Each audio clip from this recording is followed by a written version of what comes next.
फैजाबाद से लिख लो, अयोध्या फैजाबाद, मौलवी अहमदुल्ला, फैजाबाद से मौलवी, लखनऊ से बेगम हजरत महल, इलाहाबाद से लियाकत अली, पटना से पीर अली, गया से करीम अली, जगदीशपुर आरा से बाबू कुंवर सिंह, अमर सिंह, झांसी से रण लक्ष्मीबाई। मेरे साथ बोलो, एक क्वेश्चन नहीं छूटेगा। 57 के विद्रोह की शक्ति सबसे महत्वपूर्ण तत्व कौन सा?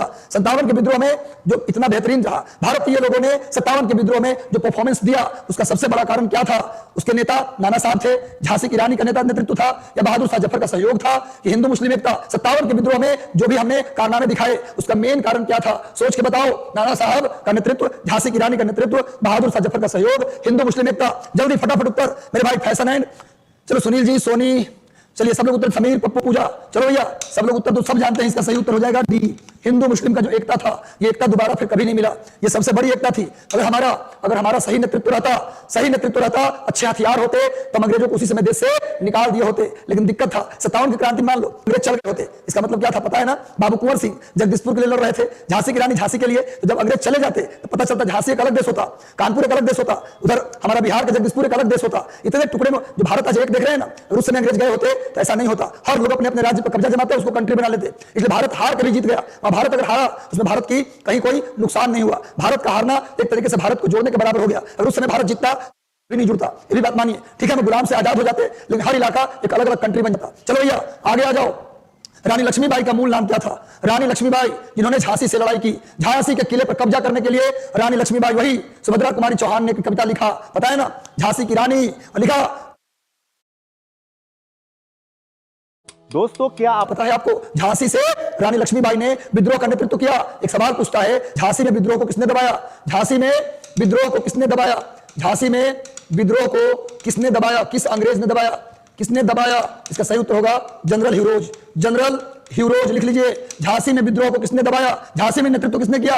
रानी लक्ष्मीबाई, मणिकर्णिका। इन विद्रोह को किसने दबाया? ह्यूरोज। ह्यूरोज कहता है कि यहाँ झांसी की रानी जब मर गई ना, तो एक लाइन बोला ह्यूरोज, यहाँ एक औरत सोई है जो इन सैनिकों में एकमात्र मर्द है। यहाँ एक औरत सोई है जो इन सैनिकों में एकमात्र मर्द है। किसने कहा? ह्यूरोज ने कहा। किसके लिए कहा? रानी लक्ष्मीबाई के बारे में। झांसी में विद्रोह को किसने दबाया? General Hugh Rose. झांसी की रानी का बचपन का नाम मणिकर्णिका। चलिए आगे आ जाओ गुरु, नेक्स्ट। 1857 में अंग्रेजी साम्राज्य के विरुद्ध पंजाब में किसने सशस्त्र विद्रोह का नेतृत्व किया? जल्दी बताओ। वैसे पंजाब 57 के विद्रोह में लगभग भाग नहीं लिया, लेकिन फिर भी बताओ पंजाब में 57 के विद्रोह का नेतृत्व किसने किया? जल्दी बताओ। पंजाब में 57 के विद्रोह नामधारी सिख, अकाली सिख, निरंकारी सिख या सैनिकों ने? जल्दी बताओ। इसका सही उत्तर होगा नामधारी सिख। नामधारी सिखों ने पंजाब से 57 की क्रांति का नेतृत्व किया। आगे आ जाओ गुरु, जल्दी से आगे आ जाओ। बिहार में 1857 की क्रांति के नेता सिंह का देहांत कब हुआ? बिहार में 57 की क्रांति के नेता बाबू कुंवर सिंह का डेथ कब हुआ? बाबू कुंवर सिंह का डेथ कब हुआ? जल्दी बताओ। बाबू कुंवर सिंह की मृत्यु कब हुआ? 10 अप्रैल, 17 जून, 9 मई 1858 को बाबू कुंवर सिंह की मृत्यु हो गई। अंतिम लड़ाई, क्वेश्चन आ जाए कि अंतिम लड़ाई बाबू कुंवर सिंह किससे लड़े? ली ग्रैंड, लिख लो। ली ग्रैंड लिख लो। किसकी सेना से बाबू कुंवर सिंह ने अंतिम लड़ाई लड़ी? ली ग्रैंड की सेना से बाबू कुंवर सिंह ने अंतिम लड़ाई लड़ी। आरा में विद्रोह को किसने कुचला? लिख लो। विद्रोह को किसने चुरा? आरा में विद्रोह को किसने दबाया? ये क्वेश्चन आता है, क्या होगा? आयरस्ट। किसने दबाया? आयरस्ट। लिख लीजिए। आरा में विद्रोह को किसने दबाया? आयरस्ट ने दबाया। आयरस्ट। अंतिम लड़ाई कुंवर सिंह किससे लड़े? ली ग्रैंड से। चलिए 9 मई को डेथ हुआ। आगे आओ। अंग्रेजी भारतीय सेना में चर्बी वाले कारतूस चलाने वाली इनफैंट राइफल कब शामिल की गई? भारतीय सेना में जो भी बताया ना कि चर्बी वाला कारतूस होता था गाय सुअर का, उस राइफल का इस्तेमाल भारतीय सेना में कब शुरू हुआ? अंग्रेजी भारतीय सेना में एनफील्ड नाम की एक राइफल थी, इसी में चर्बी वाला कारतूस लगता था। तो एनफील्ड राइफल की शुरुआत भारतीय सेना में कब की गई? नवंबर 1858, जनवरी 1857, दिसंबर 1856 या फरवरी? पूछ रहा है कब लाया गया। अगर पूछे एनफील्ड राइफल कब लाया गया तो उत्तर होगा 56। पर शामिल कब किया गया? जनवरी 1857। एनफील्ड राइफल को भारतीय सेना में कब शामिल किया गया? जनवरी 1857। जनवरी 1857 में शामिल किया गया। चलिए आगे आइए, नेक्स्ट आ गया भाई। निम्नलिखित में से कौन सा आयोग 1857 के विद्रोह के दमन के बाद भारतीय फौज के लिए? बताओ भैया। सैनिकों ने कर दिया विद्रोह, भारतीय सैनिकों ने विद्रोह किया, तो 57 क्रांति के बाद ब्रिटिश को महसूस हुआ कि हमें क्या करना चाहिए जिससे भारतीय सेना मजबूत ना हो पाए। इंडियन आर्मी काफी मजबूत हो गई थी। आज ब्रिटिश सरकार ने सोचा कि किया जाए कि ऐसा विद्रोह न कर पाए। तो उन्होंने क्या किया कि सबसे पहले जहां से विद्रोह सबसे ज्यादा सैनिकों ने भाग लिया था, अवध क्षेत्र, सबसे पहले क्या किया, अवध के सैनिकों की संख्या कम कर दिया।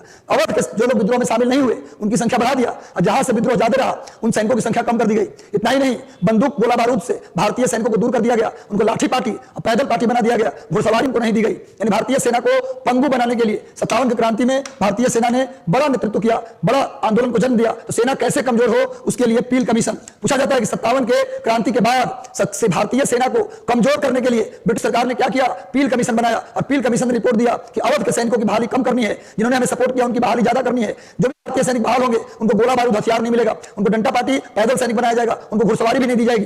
पील कमीशन सेना के पुनर्गठन के लिए क्या बना, पील कमीशन, नोट कर लीजिए, पील कमीशन। आगे आ जाओ भाई, 1857 के विद्रोह को किस उर्दू कवि ने देखा, बहुत शानदार जानदार क्वेश्चन है ना। धूल चेहरे पर थी लेकिन गालिब, है ना, क्या धूल चेहरे पे थी लेकिन गालिब आईना साफ करता रहा, है ना। मोहब्बत ने किया निकम्मा, वरना हम भी बहुत काम के चीज थे।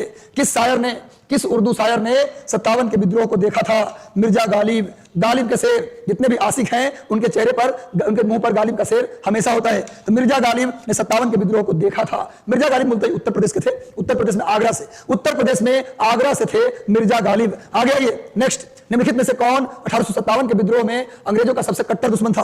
1857 के विद्रोह में अंग्रेजों का सबसे कट्टर दुश्मन, जल्दी बताओ साजिया। एक सवाल देखो मैं बता दे रहा हूं, एक बार ध्यान से, मैं जितना सेशन करा रहा हूं ना कर लो, बीपीएससी में एक सवाल इससे बाहर नहीं जाएगा। मॉडर्न हिस्ट्री में मेरा अनुभव है, 30 तो 30 यहीं से आएगा, कंफर्म बता रहा हूं। चलो भैया, चलो भाई, मिर्जा गालिब, चलो निम्नलिखित में से कौन 57 के विद्रोह में अंग्रेजों का कट्टर दुश्मन था। भैया सभी लोग थे, लेकिन सबसे कट्टर दुश्मन की बात करेंगे अहमदुल्ला, मौलवी अहमदुल्ला, ये सबसे कट्टर दुश्मन थे। मौलवी अहमदुल्ला कहां से नेतृत्व किए, 57 की क्रांति का नेतृत्व मौलवी अहमदुल्ला कहां से किए, फैजाबाद। फैजाबाद से मौलवी अहमदुल्ला, ये अंग्रेजों का सबसे कट्टर दुश्मन माने जाते हैं। फैजाबाद, जिसका नाम बदल कर अयोध्या कर दिया गया है। चलिए आगे आ जाइए, नेक्स्ट आ जाओ मेरे भाई, जगदीशपुर के राजा कौन थे। ये सवाल हमारे राज्य से, बिहार से है। बताओ भाई, बिहार शिक्षक भर्ती, जल्दी बताओ, हारना नहीं है। देखो मैं बताऊं, तकलीफ सबके जीवन में है, समस्या 2 महीना भूल जाइए कि क्या था नहीं था, रात दिन एक कर दीजिए। एक लाइन है राहत इंदौरी का कि भाई तकलीफ इंसान को सफल बनाता है। कश्ती तेरा नसीब चमत्कार कर दिया, इस पार के थपे ने उस पार कर दिया। तो भैया चलिए, जितनी तकलीफें होंगी, सोना जितना तपता है उतना ही शुद्ध बनता जाता है, उतना ही कुंदन होता जाता है। सही उत्तर कुंवर सिंह, जगदीशपुर के राजा, आरा जगदीशपुर के राजा बाबू कुंवर सिंह। चलिए नेक्स्ट आ जाओ, अगला क्वेश्चन, 57 के विद्रोह का नेतृत्व बिहार में किसने किया। बिहार में कई लोगों ने किया, पर मेन व्यक्ति कौन थे 57 के विद्रोह में, इसमें टाइम नहीं देंगे, कुंवर सिंह मेन व्यक्ति थे। कुंवर सिंह, नोट कर लीजिए। वैसे कुंवर सिंह थे आरा से, पटना से पीर अली, गया से करीम अली। बिहार में विद्रोह की शुरुआत कहां से हुआ, रोहनी से, देवघर जिला के रोहनी, लिख लो, बिहार में विद्रोह की शुरुआत देवघर जिले के रोहनी से हुआ था। 57 के विद्रोह मुख्यतः किस कारण से असफल रहा, 57 के विद्रोह की असफलता क्यों हुआ, क्यों असफल हुआ, हिंदू मुस्लिम एकता की कमी। भाई अभी बोला हूं, इस 57 के विद्रोह में हिंदू मुस्लिम में खूब एकता थी, दोनों में खूब एकजुटता थी। ये तो बिल्कुल नहीं होगा, ये तो बिल्कुल नहीं होगा गुरु। उसके बाद किसी सामान्य योजना और गैर और केंद्रीय संगठन की कमी, यही उत्तर होगा। 57 का विद्रोह क्यों सफल नहीं रहा, क्योंकि कोई उनकी योजना नहीं थी, सब लोग अपने अपने तरीके से लड़ रहे थे और कोई संगठन नहीं था, इसीलिए विद्रोह में हम हार गए। आगे आओ, अगला सवाल, नेक्स्ट आ जाओ गुरु। निम्नलिखित में से किसने 57 के विद्रोह को एक षड्यंत्र की संज्ञा दी। 57 के विद्रोह को एक षड्यंत्र की संज्ञा किसने दी, जल्दी बताओ। 57 के क्रांति को किसने षड्यंत्र कहा, 57 के क्रांति को किसने कहा षड्यंत्र, तो लिखो जेम्स आउट्रम और टेलर। जेम्स आउट्रम टेलर ने 57 के विद्रोह को क्या कहा, षड्यंत्र, लिख लो। 57 के विद्रोह को षड्यंत्र किसने कहा, जेम्स आउट्रम और टेलर। और सैनिक विद्रोह किसने कहा, सैनिक विद्रोह किसने कहा, सैनिक विद्रोह कहा किसने, डिजरैली, लिखो, डिजरैली ने इसे सैनिक विद्रोह कहा, डिजरैली ने सैनिक विद्रोह कहा, आउट्रम और टेलर ने इसे षड्यंत्र कहा, षड्यंत्र कहा। आगे आइए, नेक्स्ट, करमचंद गांधी दीवान थे कहां के। चलिए थोड़ा सा गांधी जी और चंपारण सत्याग्रह के सवाल। करमचंद गांधी जो गांधी जी के पिता थे, आप जान जाइए, गांधी जी का जन्म लिख लो, पूरा गांधी अभी खत्म कर देते हैं, अभी खत्म करते हैं, गांधी से एक सवाल नहीं छूटने देंगे। चलो, गांधी जी का जन्म 2 अक्टूबर 1869 को गुजरात के काठियावाड़ के पोरबंदर में हुआ। 12 साल की उम्र में उनकी विवाह खूबसूरत राजकुमारी जिनका नाम था कस्तूरबा गांधी, इनकी पत्नी का नाम कस्तूरबा, इनसे 12 साल की उम्र में गांधी जी का विवाह हुआ 1881 में। गांधी जी के पिता का नाम करमचंद गांधी, माता का नाम पुतलीबाई। 1888 में गांधी जी वकालत लॉ की पढ़ाई के लिए इंग्लैंड विलायत चले गए। वहां 1892 में वकालत की पढ़ाई कंप्लीट किए। जब इनकी मां मर गई तो अपनी मां के मरने का समाचार सुनकर 1892 में इंग्लैंड से भारत आए। यहां जब आए उनके पिताजी के दोस्त थे दादा अब्दुल्ला, जिनका कुछ केस चल रहा था अफ्रीका में, तो बोले कि भैया मेरा बेटा भी वकालत किया है, इसको लेके जाइए, इसी को वकील रख लीजिए। तो गांधी जी दादा अब्दुल्ला के केस लड़ने के लिए अफ्रीका गए। अफ्रीका में उन्होंने गोरे कालों के भेद को देखा और वहां उनकी लड़ाइयां लड़ी। अफ्रीका में गांधी जी ने 2 आश्रम बनाए। अफ्रीका में 2 आश्रम बनाए, फिनिक्स आश्रम और टॉल्स्टॉय आश्रम। फिनिक्स आश्रम नोट कर लो, गांधी जी का अफ्रीका में 2 आश्रम, फिनिक्स आश्रम, टॉल्स्टॉय आश्रम। गांधी जी ने अफ्रीका से एक मैगजीन भी निकाला जिसका नाम था इंडियन ओपिनियन। गांधी जी ने अफ्रीका से मैगजीन निकाला इंडियन ओपिनियन। गांधी जी अपने राजनीतिक गुरु गोपाल कृष्ण गोखले के कहने पर 9 जनवरी 1915 को फाइनली भारत आ गए। अपने गुरु कृष्ण गोखले कहने पर 9 जनवरी 1915 को भारत आए। इसीलिए 9 जनवरी को हम लोग प्रवासी भारतीय दिवस मनाते हैं। प्रवासी पानी के जहाज से आ रहे थे 1908 में गांधी जी पानी के जहाज से इंग्लैंड से अफ्रीका आ रहे थे। तो जहाज में एक पतली सी किताब लिखी, उस किताब का नाम था हिंद स्वराज। हिंद स्वराज में ही महात्मा गांधी ने ब्रिटिश सरकार को बांझ और बेसिया कहा था। क्वेश्चन आता है गांधी जी ने किस पुस्तक में कहा बांझ और बेसिया ब्रिटिश सरकार को? तो हिंद स्वराज कब लिखा गया? इंग्लैंड से अफ्रीका की यात्रा के दौरान। गांधी जी की एक और किताब थी जिसका नाम था माय एक्सपेरिमेंट विद ट्रूथ। ये गांधी जी की आत्मकथा है, my experiment with truth. Gandhi ji की एक मैगजीन अफ्रीका से निकलता था, एक पत्रिका इंडियन ओपिनियन। अब बाकी गांधी जी की 3 और पत्रिका है, यंग इंडिया, नवजीवन और हरिजन। गांधी जी का भारत में पहला सत्याग्रह बिहार के चंपारण में चंपारण सत्याग्रह अप्रैल 1917 में। गांधी जी का भारत में पहला सत्याग्रह चंपारण सत्याग्रह। इसी सत्याग्रह के दौरान रविन्द्रनाथ टैगोर ने गांधी जी को महात्मा कहा। सोच लो, बिहार की पावन धरती जिसने गौतम को बुद्ध बनाया, गांधी को, वो धरती बिहार की धरती है। और लोग इसको बदनाम करते हैं वेब सीरीज बनाकर। आइए ना अपना बिहार में कट्टा की बात करते हैं, वरना बिहार की धरती कट्टा की धरती नहीं है। हमें बदनाम करने के लिए वेब सीरीज बनाया गया। बिहार ने गौतम को बुद्ध बनाया और गांधी को महात्मा बनाया। हमारी वो पावन धरती है। चलो भैया, गांधी जी का जन्म गुजरात के पोरबंदर के काठियावाड़ में हुआ था। काठियावाड़ के पोरबंदर में हुआ था। और गांधी जी ने पहला सत्याग्रह चंपारण सत्याग्रह, उसके बाद अहमदाबाद मिल मजदूरों की हड़ताल। लिख लीजिए, गांधी जी का भारत में पहला आमरण अनशन। गांधी जी का भारत में पहला आमरण अनशन कहां हुआ? अहमदाबाद के मिल मजदूरों की हड़ताल में। इसके बाद महात्मा गांधी ने उसके बाद खेड़ा सत्याग्रह में भाग लिया, रोलेट सत्याग्रह में भाग लिया, इसके अलावा सहयोग आंदोलन में भाग लिया, सविनय अवज्ञा आंदोलन और भारत छोड़ो आंदोलन भाग लिया। फाइनली 30 जनवरी 1948 को गांधी जी को दिल्ली के बिरला मंदिर में नाथुराम गोडसे नामक एक व्यक्ति ने गोली मार दी। चलो भैया, अब गांधी का सवाल नहीं छूटेगा। पूरा गांधी खत्म, आंधी आएगा, आंधी जुड़े तो ये पूरा मिरेकल होगा, चमत्कार होगा। आगे आ जाओ, निम्नलिखित में से किस कॉलेज में गांधी जी ने पढ़ाई की थी? बहुत शानदार क्वेश्चन। गांधी जी ने इनमें से किस कॉलेज में पढ़ाई की थी? गुरु जल्दी से उत्तर बताइए। गांधी जी का कॉलेज का नाम क्या था? जल्दी बता दो। कहा गांधी जी ने अपनी पढ़ाई कहां से की? जल्दी बताओ। गांधी जी भावनगर श्यामलाल कॉलेज भावनगर से पढ़ाई किया। अब बाद में लॉ की पढ़ाई किया। लिखिए, लॉ की पढ़ाई यूनिवर्सिटी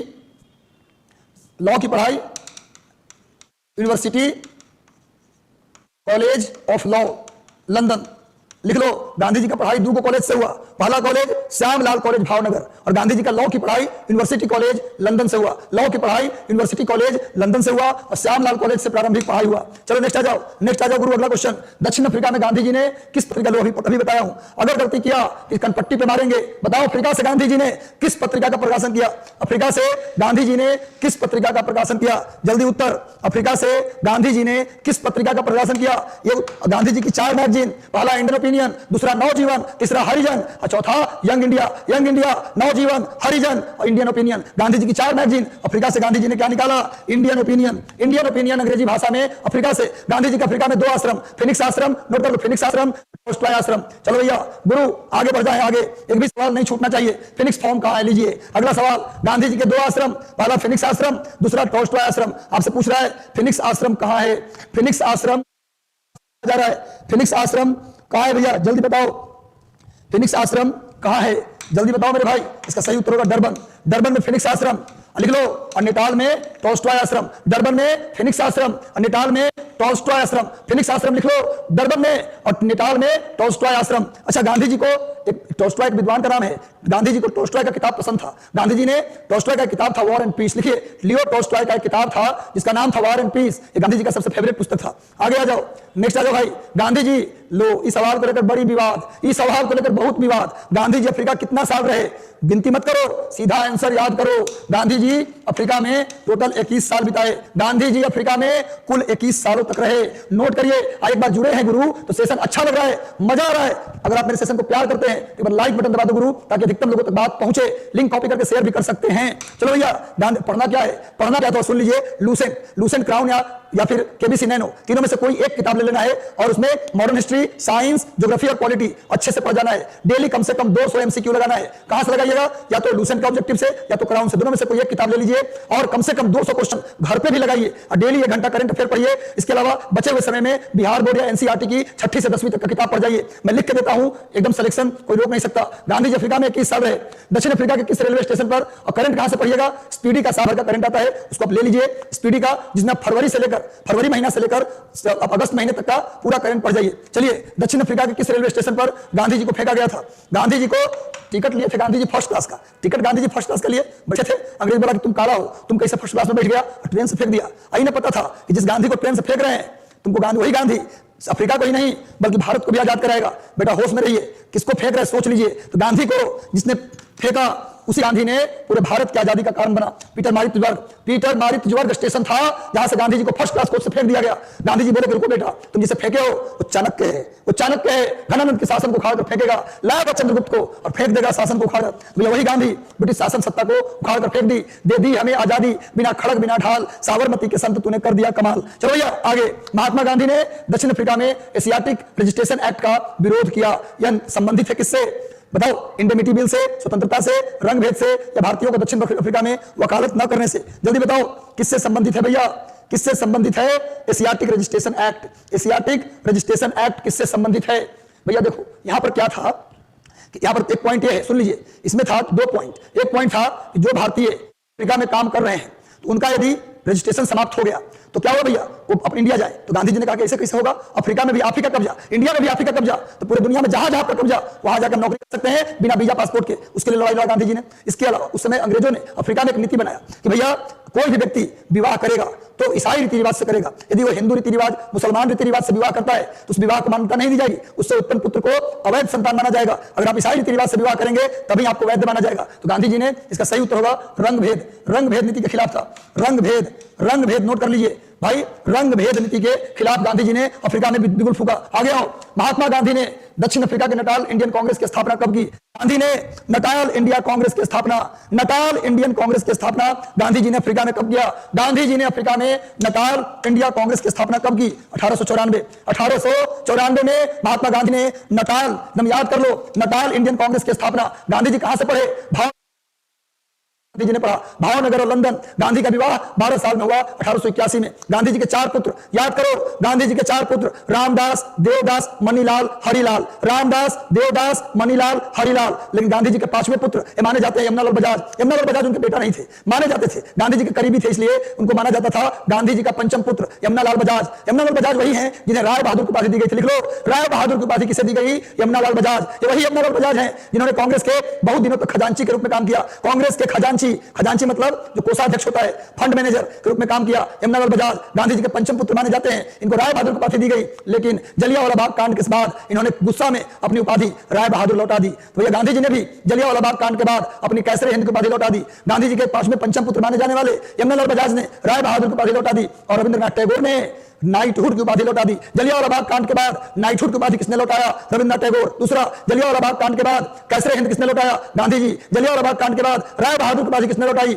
यमुनालाल बजाज। चलो भैया, यमुनालाल बजाज कांग्रेस के खजांची थे और इन्होंने सविनय अवज्ञा आंदोलन के दौरान, लिख लो, यमुनालाल बजाज सविनय अवज्ञा आंदोलन के दौरान जेल भी गए थे। चलो भैया, 1894 में नटाल इंडियन कांग्रेस। आगे आओ। महात्मा गांधी ने निम्नलिखित में से किस भारतीय राष्ट्रीय कांग्रेस के अधिवेशन में पहली बार, लो बहुत शानदार क्वेश्चन, भारत गांधी जी आ गए 9 जनवरी 1915 को उनके राजनीतिक गुरु लाल कृष्ण गोखले के कहने पर। फाइनली कब आ गए? 9 जनवरी 1915। लेकिन पूछ रहा है गांधी जी पहली बार कांग्रेस में कहां और कब हिस्सा लिए? पहली बार गांधी जी कांग्रेस की मीटिंग में कब आए? ये क्वेश्चन बड़ी शानदार है। जल्दी बताओ मेरे दोस्त, जल्दी बताओ, क्योंकि अब वक्त नहीं है। वो लकीर खींचनी है जो आने वाली पीढ़ी के लिए नजीर बनेगी। जो पानी से नहाते हैं लिबास बदलते हैं और पसीने में नहाते हैं इतिहास बदलते हैं। चलो भैया, महात्मा गांधी ने निम्नलिखित में से किस कांग्रेस अधिवेशन में भाग लिया? इसका सही उत्तर हो जाएगा गुरु, कोलकाता अधिवेशन 1901। कोलकाता अधिवेशन 1901 में पहली बार गांधी जी कांग्रेस अधिवेशन में भाग लिए। चलो आगे आ जाओ। अच्छा क्वेश्चन और, गांधी जी ने कांग्रेस के अध्यक्ष, तुमसे पूछ रहा हूं, गांधी जी एक बार कांग्रेस के अध्यक्ष रहे, एक बार, कब रहे, कहां रहे, आप बताइए। आप बताओ गांधी जी कांग्रेस के अध्यक्ष कब रहे और कहां रहे? भैया पहली बार कब और कहां रहे? गांधी जी को भी कांग्रेस का अध्यक्ष बनाया गया 1924 में कर्नाटक के बेलगांव में। लिख लीजिए, गांधी जी एक बार मात्र कांग्रेस के अध्यक्ष रहे कर्नाटक के बेलगांव में 1924 में 1924 में गांधी जी का सबसे पसंदीदा गीत कौन था? वैष्णव जन तो ते नहीं, लिख लो, गांधी जी का सबसे पसंदीदा गीत वैष्णव जन तो ते नहीं कहियो पीर पराई जानी रे, पीर पराई जानी रे, वैष्णव जन तो ते नहीं कहियो पीर पराई जानी रे। एक क्वेश्चन और लिख लीजिए, गांधी जी का सबसे फेवरेट सॉन्ग था। एक क्वेश्चन और लिखिए, जब गांधी जी 1946 में कलकत्ता और नोआखाली की यात्रा पर गए तो गांधी जी के सचिव कौन थे? प्यारेलाल। लिखिए, गांधी जी का पीए, गांधी जी का सचिव जब कलकत्ता और नोआखाली के दंगा में गांधी जी यात्रा करने गए 1946 में, तब गांधी जी का सेक्रेटरी कौन था? वो थे प्यारेलाल। प्यारेलाल, नोट कर लो। महात्मा गांधी ने अहमदाबाद के निकट साबरमती के किनारे एक आश्रम बनाया, जिसे क्या बोलते हैं जी? जल्दी बताओ। साबरमती नदी के किनारे दे दी हमें आजादी बिना खड़क बिना ढाल, साबरमती के संत तूने कर दिया कमाल। अहमदाबाद के निकट उन्होंने जो आश्रम बनाया उसका नाम था सत्याग्रह आश्रम। इसी का बाद में नाम बदल के कर दिया गया साबरमती आश्रम। पहले जब बना था ना आश्रम, अब इसका नाम था सत्याग्रह आश्रम, लेकिन बाद में इसका नाम साबरमती आश्रम हो गया। अगला क्वेश्चन, गांधी जी का भारत में पहला सत्याग्रह बिहार के चंपारण सत्याग्रह अप्रैल 1917 में। इसी दौरान रविन्द्रनाथ टैगोर ने गांधी को महात्मा कहा। एक बात और जान जाइए, गांधी ने पहली बार सविनय अवज्ञा का प्रयोग कहां किया? चंपारण में। लिखो, गांधी का पहला सविनय अवज्ञा, इसे सविनय अवज्ञा आंदोलन 1930 में हुआ, लेकिन पहली बार गांधी ने सविनय अवज्ञा का प्रयोग किया चंपारण में। नोट कर लीजिए। अच्छा, लिख लो, गांधी ने बहुत इंपॉर्टेंट, सविनय अवज्ञा शब्द किससे लिया? थोरो। लिख लो, गांधी ने सविनय अवज्ञा शब्द किसकी किताब से लिया? थोरो की पुस्तक से लिया। नोट कर लो, सविनय अवज्ञा टर्म गांधी ने किससे लिया? थोरो से। अब लिखो, गांधी ने सर्वोदय शब्द किससे लिया? सर्वोदय शब्द गांधी ने किससे लिया? John Ruskin. लिख लो, इंपॉर्टेंट क्वेश्चन है, जॉन रस्किन से गांधी ने सर्वोदय शब्द लिया। जॉन रस्किन की पुस्तक है अनटू द लास्ट। लिख लो, गांधी की पुस्तक अनटू द लास्ट से, जॉन रस्किन की पुस्तक अनटू द लास्ट से गांधी ने कौन सा शब्द लिया? सर्वोदय। थोरो से कौन सा शब्द लिया? सविनय अवज्ञा। गांधी ने, इसका स्क्रीनशॉट लो, स्क्रीनशॉट। गांधी ने पहली बार सविनय अवज्ञा कहां प्रयोग किया? चंपारण में। गांधी को महात्मा की उपाधि कब मिला? चंपारण में। किसने दिया? रविन्द्रनाथ टैगोर। टैगोर ने गांधी को कहा महात्मा, महात्मा गांधी ने टैगोर को कहा गुरुदेव। टैगोर को कहा गुरुदेव। महात्मा गांधी के संबंध में निम्नलिखित आश्रमों में सबसे पुराना कौन है? गांधी के आश्रमों में सबसे पुराना आश्रम कौन है? गांधी के आश्रमों में सबसे पुराना आश्रम फिनिक्स आश्रम, दूसरा आश्रम टॉल्स्टॉय आश्रम। फिनिक्स आश्रम डरबन में और टॉल्स्टॉय आश्रम नेटाल में। पहला आश्रम फिनिक्स आश्रम डरबन में, दूसरा आश्रम नेटाल, ये टॉल्स्टॉय आश्रम नेटाल में। टॉल्स्टॉय की किताब war and piece Gandhi ji का फेवरेट किताब था। वॉर एंड पीस किसकी किताब? टॉल्स्टॉय की। चलो भैया, पुराना आश्रम फिनिक्स, दूसरा आश्रम टॉल्स्टॉय, दोनों अफ्रीका में। चलो आगे आ जाओ। हिंद स्वराज नामक पुस्तक किसने लिखी? अभी बताया हूं। गांधी जी जब कहां की यात्रा पर थे? 1908 में गांधी जी इंग्लैंड से जा रहे थे अफ्रीका, तो जहाजे में एक पतला किताब लिख दिए। उस किताब का नाम था हिंद स्वराज। और इसी किताब में ब्रिटिश सरकार को गांधी ने कहा, ब्रिटिश सरकार बांझ है और बेस्या है। ये बात गांधी डरते उड़ते नहीं थे किसी से, कुछ बोल देते थे। तो भैया, गांधी ने किस किताब में कहा कि ब्रिटिश सरकार बांझ और बेस्या है? कब लिखा? 1908 में। कहां की यात्रा? इंग्लैंड से अफ्रीका की यात्रा। किसने लिखी? महात्मा गांधी की दो पुस्तक, एक हिंद स्वराज और दूसरा उनकी आत्मकथा my experiment with truth. Gandhi ji की 4 मैगजीन, कौन? इंडियन ओपिनियन अफ्रीका से, बाकी यंग इंडिया, नवजीवन और हरिजन इंडिया से। चलिए नेक्स्ट आ जाओ, अगला क्वेश्चन। और गांधी और अंबेडकर के बीच, लिख लो, गांधी और अंबेडकर के बीच 1932 में पूना पैक्ट, सितंबर 1932 में गांधी अंबेडकर के बीच पूना पैक्ट। नोट कर लो। आगे आओ भैया, नेक्स्ट। गांधी जी ने सेवा धर्म कहां अपनाया?